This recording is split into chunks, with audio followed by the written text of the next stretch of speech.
ابراہیم علیہ السلام نے لوگوں کے ساتھ عیدگاہ جانے سے انکار کیا اور عذر پیش کیا کہ وہ بیمار ہیں۔ وہ لوگ آپ کو چھوڑ کر چلے گئے۔ بعد میں ابراہیم علیہ السلام ان بتوں کے پاس گئے، دیکھا کہ ان کے سامنے کھانا پڑا ہے۔ چونکہ سب لوگ کھانا لائے تھے اس لیے یہ کھانا بہت زیادہ تھا، لیکن ان جھوٹے معبودوں نے اسے کھانا تو درکنار اس کو چھوا تک نہ تھا۔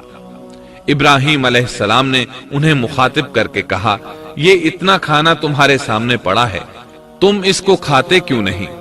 تمہیں کیا ہو گیا کہ بات تک نہیں کرتے؟ پھر پوری قوت سے دائیں ہاتھ سے کلہاڑا مار کر ان کے ٹکڑے ٹکڑے کر دیے، لیکن بڑے بت کو چھوڑ دیا تاکہ سب اسی کی طرف رجوع کریں۔ تمام چھوٹے بتوں کو توڑ کر کلہاڑا اس بڑے بت کے کندھے پر رکھ دیا۔ مشرکین میلے سے لوٹے تو دیکھا ان کے سارے معبود اوندھے منہ ٹوٹے پھوٹے پڑے ہیں، ان کے تمام معبودوں کو توڑ دیا گیا تھا۔ وہ حیران رہ گئے کہ یہ کیسے ہو گیا، کس نے کیا؟ کہنے لگے، یہ کام کس ظالم کا ہے؟ اس نے ہمارے معبودوں کی توہین کی ہے۔ اس وقت جن لوگوں نے ابراہیم علیہ السلام کا وہ کلام سنا تھا انہیں ان کا خیال آ گیا۔ کہنے لگے، وہ نوجوان جس کا نام ابراہیم ہے اسے ہم نے اپنے بتوں کی مذمت کرتے سنا ہے۔ اللہ کی قدرت کہ ابراہیم علیہ السلام کا جو مقصد تھا وہ خود بخود پورا ہو رہا تھا۔ قوم کے لوگ مشورہ کر رہے تھے کہ سب کو جمع کرو اور اسے بلاؤ، پھر اسے سزا دو۔ چنانچہ تمام اہل باطل چھوٹے بڑے جمع ہو گئے، کارروائی شروع ہو گئی۔ کہنے لگے، اے ابراہیم، ہمارے معبودوں کے ساتھ یہ لغو حرکت تو نے کی ہے۔ ابراہیم علیہ السلام نے جواب دیا، یہ کام تو اس بڑے بت کا ہے، مجھ سے کیوں پوچھتے ہو؟ تم اپنے معبودوں سے کیوں نہیں پوچھ لیتے کہ ان کے ٹکڑے کس نے اڑائے ہیں؟ ابراہیم علیہ السلام کا جواب سن کر وہ سب سوچ میں پڑ گئے۔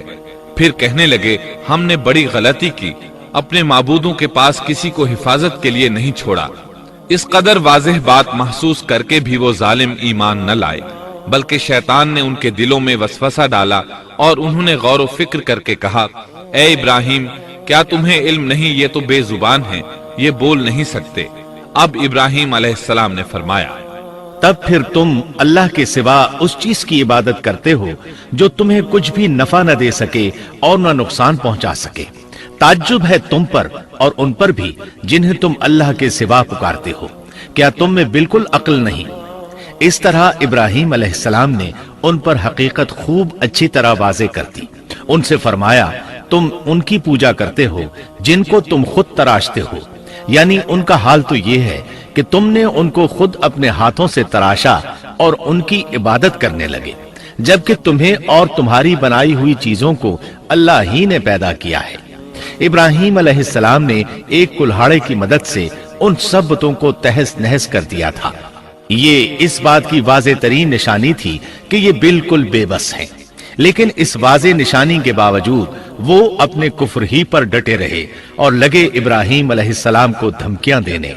کہنے لگے، اس کے لیے ایک آتش کدہ بناؤ اور اسے اس دہکتی آگ میں ڈال دو۔ پھر ان لوگوں نے ایک چٹیل میدان کا انتخاب کیا جہاں مٹی نام کی کوئی چیز نہیں تھی۔ اس میدان کو پتھروں کی باڑ کے ساتھ گھیر دیا گیا۔ پھر سب لوگوں کو حکم دیا گیا کہ وہ لکڑیاں جمع کر کے اس گھیری ہوئی جگہ میں رکھیں۔ چنانچہ سب لوگ لکڑیاں جمع کر کے وہاں لانے لگے، یہاں تک کہ عورتوں اور بچوں نے بھی اس کام میں بڑھ چڑھ کر حصہ لیا۔ میدان میں اتنی لکڑیاں جمع ہو گئیں کہ زمین نظر نہیں آتی تھی۔ یہ لکڑیاں زمین پر ایک اونچی دیوار محسوس ہوتی تھیں۔ پھر ان لکڑیوں کو آگ لگائی گئی۔ جب آگ کے شعلے آسمان سے باتیں کرنے لگے تو انہوں نے ابراہیم علیہ السلام کو آگ میں ڈالنے کے لیے ایک جھولا تیار کیا۔ اس میں سیدنا ابراہیم علیہ السلام کو رکھا گیا۔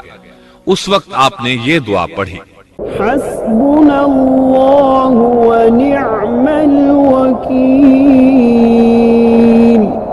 ہمیں اللہ کافی ہے اور وہی بہترین کارساز ہے۔ یہ کلمہ ہر محتاج اور مصیبت زدہ کو پڑھنا چاہیے۔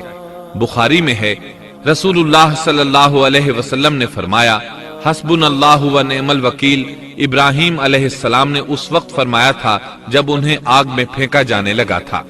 مطلب یہ کہ ہم اللہ ہی پر بھروسہ کرتے ہیں، اس کے سوا ہمارا کسی پر بھروسہ نہیں۔